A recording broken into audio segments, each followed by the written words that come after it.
Mexico today is huge, diverse, and rising stronger than ever. Mexico has a $1.26 trillion economy, ranking it 15th in the world and 11th in purchasing power parity. This makes Mexico a so-called middle power.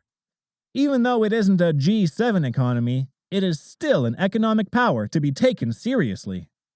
It has never beaten the United States in the world power game.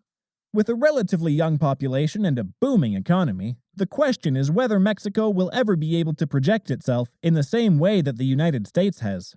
Why has it yet to determine what Mexico's future will be?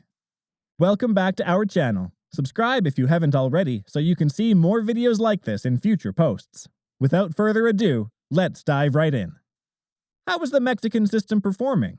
How is their economy growing? With $1.25 trillion, it's the 15th largest in the world. This is what you already know. What's the catch? Well, by 2050, it could be the 6th or 5th largest. It has the most complicated economy in Latin America and is definitely in the upper middle income bracket.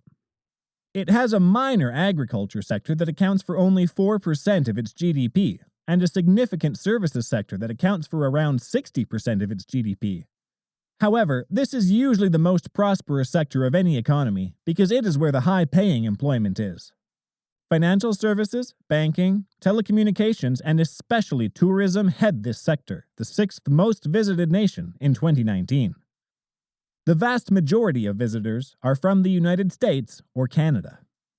It also has the 7th most UNESCO historical sites, beautiful beaches, many cultural festivals, and a combination of Spanish and native cultures, making it very appealing to tourists. But what makes Mexico stand out is its industry, which accounts for 33% of its GDP. Free trade between North America and investments from Japan and South Korea have helped Mexico's industry thrive. Automobiles and electronics are the two major businesses. American automakers such as GM, Ford, and Honda have long operated there, while Japanese and European automakers have recently joined. In the last 10 years, the electronics business has really taken off. Thanks to Asian investments, Mexico is now the world's 6th largest electronics producer.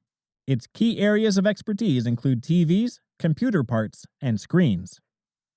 Despite these two big businesses, Mexico is a major producer of petroleum, gold and silver, apparel, pharmaceuticals, and food products. Most of these exports go to the United States.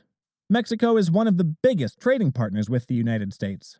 After China and Canada, the United States ranks 2nd in imports and exports.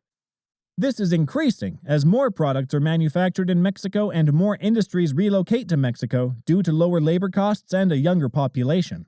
Of course, this has no consequences in the United States. In recent years, there has been a pushback against Mexican industrial immigration and aid. NAFTA has been changed so more cars can be made in the U.S. In addition, drug trafficking and the use of illegal weapons are pretty widespread across the border. It's still being determined whether the U.S.-Mexico relationship will improve or deteriorate in the future decades. However, regardless of where the relationship goes, Americans will continue to buy cheap industrial Mexican goods. Like most of Latin America, Mexico has never expanded beyond its borders. Yes, it has a vast cultural influence on the United States, and the United States has a large cultural impact on the rest of the globe. However, for the most part, the Mexican effect was indirect. Both its geography and history are to be blamed. Mexico stands on a great plateau that separates it from the water, making it a relatively land-based nation despite bordering 2 oceans. The Spanish mostly used the church to unite the two people groups of Mexico, leaving it unclear how an actual government would be governed in Mexico. Can Mexico, though, hold more power over the US, Latin America, and potentially the world? It has a steadily youthful increasing population and a rapidly growing economy that is on track to become the 5th largest in the world. The Mexican mountains and colonization have doomed the country to live in the Americas, but as a rapidly rising nation, the strongest Spanish-American power and the world's 2nd largest economic power, that might not be such a bad fate. That was all, guys. Let's see how accurate these predictions turn out. To see more videos like these, subscribe to the channel. Ensure the notification bell is turned on to see our newest uploads. Do leave a like for our channel, which we greatly appreciate. Thank you for viewing.